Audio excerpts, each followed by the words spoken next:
So guys, क्या आप इस कोविड पेंडेमिक के दौरान बहुत ज़्यादा आलसी हो चुके हैं? जो काम आपको करना है वो आप जो है नहीं कर पा रहे हैं, आपकी प्रोडक्टिविटी भी जो है बहुत ज़्यादा डाउन हो चुकी है और ये आपको समझ नहीं आ रहा है कि आप क्या करें। सो इसका एक सिंपल सा सोल्यूशन है, वो है चेंज योर हैबिट्स। वो आपकी हैबिट्स, आपकी आदतें एक ऐसी चीज़ है जो कि आपका फ्यूचर डिसाइड करेगी। अगर आपकी आदतें अच्छी है तो आप जो है आपका फ्यूचर जो है वो भी ब्राइट होगा, अगर आपकी आदतें बुरी है तो आपका फ्यूचर भी जो है डार्क होगा। सो इस बात को अच्छे से समझ लें कि आपकी आदतें जो है आपका फ्यूचर डिसाइड करती है। और आज की वीडियो में जो है हम ऐसी कुछ 5 आदतों के बारे में बात करेंगे जो कि आपकी हेल्प करेगी आपकी लाइफ को चेंज करने में। तो अगर हम बात करें पहली आदत की, तो वो है नो स्क्रीन बिफोर स्लीप। अभी एक ऐसी आदत है जो कि ना ही आपकी से स्लीप क्वालिटी को इम्प्रूव करेगी, बल्कि आपके नेक्स्ट डे को जो है और ज़्यादा प्रोडक्टिव बनाएगी। अब नॉर्मली क्या होता है कि हमारी बॉडी जो है हार्मोन रिलीज करती है जिसका नाम है मेलेटोनिन, जो कि हमारी स्लीप के लिए रिस्पॉन्सिबल है। और जब भी वो जो है ऐसे प्रॉपर अमाउंट में रिलीज़ नहीं करती है तो हमारी स्लीप जो है डिले हो जाती है, हमारी स्लीप जो है हैम्पर हो जाती है और उससे हमारी स्लीप साइकिल पे इफेक्ट आता है और नेक्स्ट डे जो है हम बहुत ज़्यादा एग्जॉस्टेड होते हैं। अब क्या होता है कि जो सन होता है वो जो है रेज रिलीज करता है और हमारी बॉडी जो है उन रेज को रिकॉग्नाइज करके ये पता करती है कि अब जो है सुबह हो चुकी है, तो वो जो है फिर उन मेलेटोनिन लेवल्स को डाउन कर देती है और हम जो है सुबह उठ जाते हैं। बट अगर हम स्क्रीन की बात करें तो वही सेम रेज जो कि सन के थ्रू आ रही होती है वो जो है स्क्रीन से भी निकल रही होती है। और जब भी हम रात को जो है, चाहे हम काम कर रहे हैं, मूवीज़ देख रहे हैं, टीवी सीरीज देख रहे हैं, कुछ भी कर रहे हैं, हम इन स्क्रीन के सामने बैठे होते हैं अपने सोने से पहले, तो वही सेम रेज जो है हमारी बॉडी उन्हें रिकॉग्नाइज करती है और उन्हें लग रहा होता है कि अभी भी जो है सुबह है, तो इसलिए वो जो है उतना अमाउंट ऑफ मेलेटोनिन जो कि उसको रात में रिलीज़ करना होता है वो उतना रिलीज़ नहीं करती है, जिसकी वजह से क्या होता है कि हमारी स्लीप जो है वो हैम्पर हो जाती है, हमारे को नींद नहीं आ रही होती है, हम बहुत ज़्यादा लेट सो रहे होते हैं, साइड बाय साइड हमारी स्लीप साइकिल जैसे कि मैंने कहा डिस्टर्ब हो जाती है। और इसी वजह से क्या होता है कि हमारे को प्रॉपर स्लीप नहीं मिलती और जब हमारे को प्रॉपर स्लीप नहीं मिलती तो हम नेक्स्ट डे जो है बहुत ज़्यादा एग्जॉस्टेड होते हैं। सो इस बात का ध्यान रखें कि सोने से 2 घंटा पहले जो है आप इन सारी स्क्रीन्स को जो है अवॉइड करें। जो भी आपको अपना इन स्क्रीन से रिलेटेड काम है वो जो है आप दिन के टाइम में कर लीजिए, वो जो है आपकी बॉडी के लिए, आपकी स्लीप के लिए, आपकी प्रोडक्टिविटी के लिए बहुत ज़्यादा बेनिफिशियल होगा। जो वो पीरियड है, जो 2 घंटे का पीरियड है, उसमें आप क्या कर सकते हैं कि आपको अगर कोई स्कूल से या फिर कॉलेज से होमवर्क मिला है आप वो कर सकते हैं, आपको बुक रीड करनी है आप वो कर सकते हैं, आपको अगर अपने फैमिली के साथ टाइम स्पेंड करना है तो आप वो कर सकते हैं। तो ऐसी बहुत सारी चीज़ें जो कि आप कर सकते हैं जिसमें स्क्रीन्स का जो है कोई यूज़ नहीं है। सो इस बात का ध्यान रखें कि सोने से 2 घंटे पहले सारे ये भी डिवाइसेज हैं उनको अपने से दूर रखें अगर आप जो है गुड स्लीप और एक प्रोडक्टिव डे चाहते हैं तो। अब जो सेकंड आदत है वो है make a to do list. अब बहुत सारे लोग जो है सुबह सुबह उठ के ये सोचते हैं कि मैं जो आज ये काम करके रहूँगा, बट जैसे जैसे टाइम पास होता है पूरा दिन निकल जाता है और जो काम उनको करना होता है वो काम नहीं हो पाता है। अब टू डू लिस्ट एक ऐसी चीज़ है जिसकी हेल्प जो है अपने काम को और अपने टाइम को जो है बहुत अच्छे तरीके से मैनेज कर पाएगी। सो टू डू लिस्ट जो है बहुत ज़्यादा आपके लिए बेनिफिशियल होगा।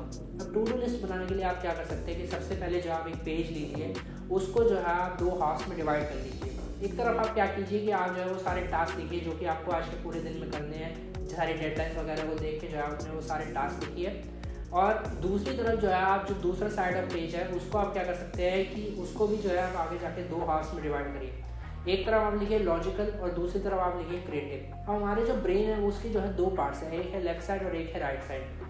नॉर्मली क्या होता है कि लेफ्ट साइड जो है हमारे लॉजिकल काम के लिए रिस्पॉन्सिबल होता है, वेयर इज राइट साइड जो है हमारी क्रिएटिव काम के लिए रिस्पॉन्सिबल होता है। यानी कि जब भी हम कोई लॉजिकल काम कर रहे होते हैं तो हमारा ब्रेन जो है लेफ्ट साइड का ज़्यादा यूज़ करता है, वेयरएज जब भी हम कोई क्रिएटिव काम कर रहे होते हैं तो हमारा ब्रेन जो है राइट साइड का ज़्यादा यूज़ करता है। सो इसलिए अगर आप जो है ऐसे काम करें कि एक लॉजिकल एक क्रिएटिव, एक लॉजिकल एक क्रिएटिव, तो क्या हो कि आपके ब्रेन को जो है शिफ्ट करना पड़ेगा लेफ्ट से राइट, राइट से लेफ्ट, जिसकी वजह से आप जो है टास्क पे जो है प्रॉपरली फोकस नहीं कर पाएंगे। तो आप क्या करें कि जो भी आपने टास्क लिखे हैं उनको अच्छे से रिकॉग्नाइज कीजिए कि कौन सा टास्क जो है लॉजिकल है, कौन सा टास्क जो है क्रिएटिव है जिसमें आपको ज़्यादा सोचना पड़ रहा है, और उसको जो है जो काम लॉजिकल है उसको आप फिर जो है लॉजिकल कॉलम में लिखिए और जो काम क्रिएटिव है उसको आप जो है क्रिएटिव के कॉलम में लिखिए।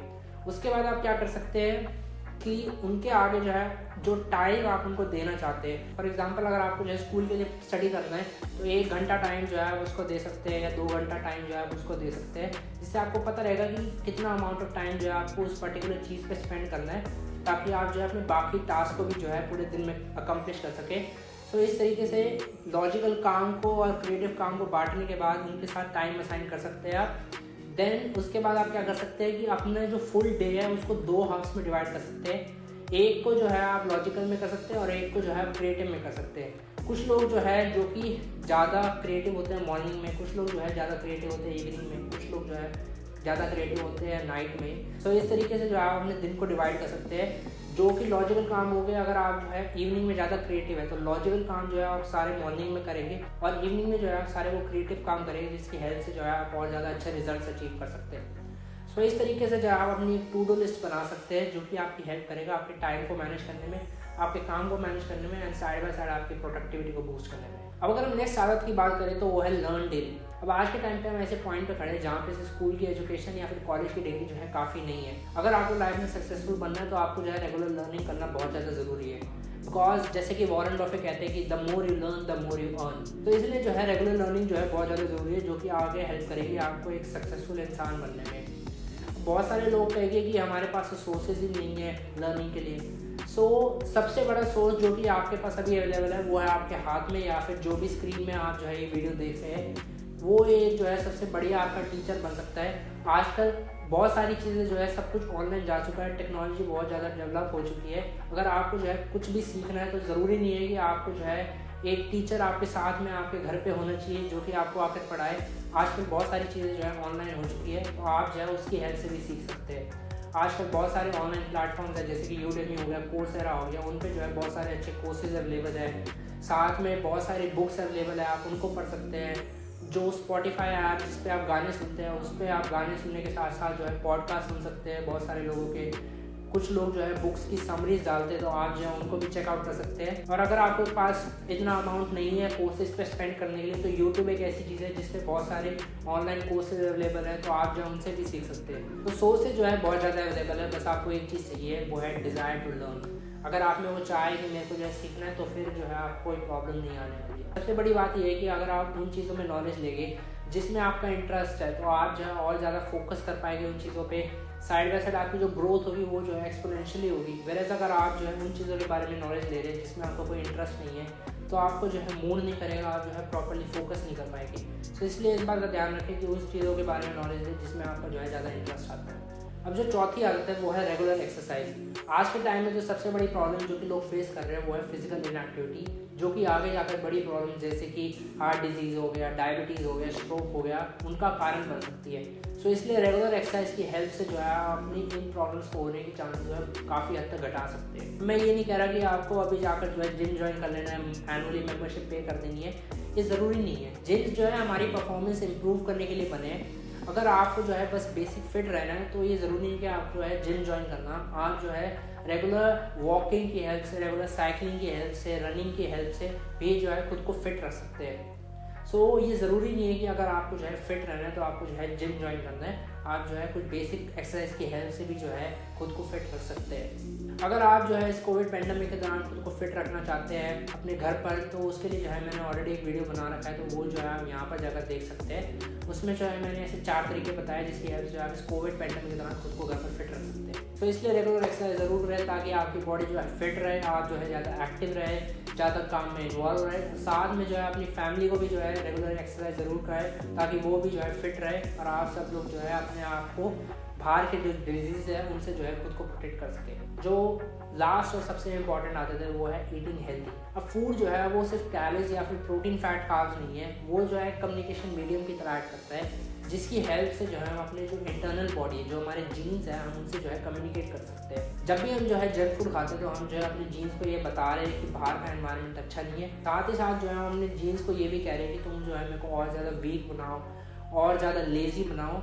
वेरे जब भी हम जो है हेल्दी फूड खाते हैं, तो हम उनको सबसे पहले ये श्योर करते हैं कि हमारे बाहर का एनवायरनमेंट जो है वो बहुत ज़्यादा अच्छा है, और हम उनको ये भी कहते हैं कि तुम जो है मेरे को और ज़्यादा खूबसूरत बनाओ, और ज़्यादा स्ट्रॉन्ग बनाओ, और ज़्यादा हेल्दी बनाओ। तो इस तरीके से हम अपने जीन से बात कर रहे होते हैं। और साथ में सबसे बड़ी बात ये है कि जो खाना आप खा रहे हैं वो आपकी बॉडी को ही नहीं, आपके आने वाली जनरेशन को भी जो है इफेक्ट करता है। यानी कि आपके जो आने वाले बच्चे हो गए और उनके बच्चे हो गए, उनको भी जो है बहुत ज़्यादा इफेक्ट करता है।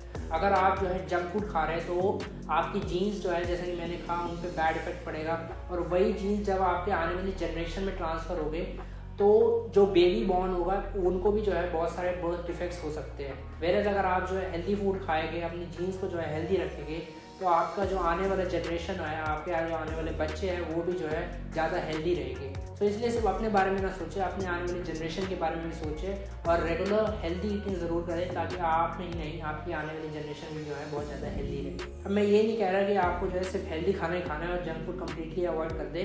आप जो है जंक फूड खाइए, बट उसको जो है बहुत कम अमाउंट में खाइए, जैसे कि वीक में एक बार खाइए, ताकि आपको जो अर्ज है उसको जो है आप हटा सके।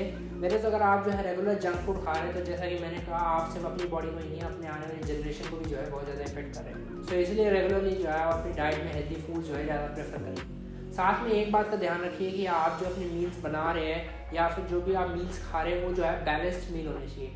फॉर एग्जाम्पल कि आप जो है ऐसा मील ना खाएं कि आप जो है डिनर में आलू ले रहे हैं और साथ में जो है रोटी ले रहे हैं। तो इस केस में क्या होता है कि एक मैक्रोन्यूट्रिएंट कार्बोहाइड्रेट जो है वो डोमिनेंट हो जाता है।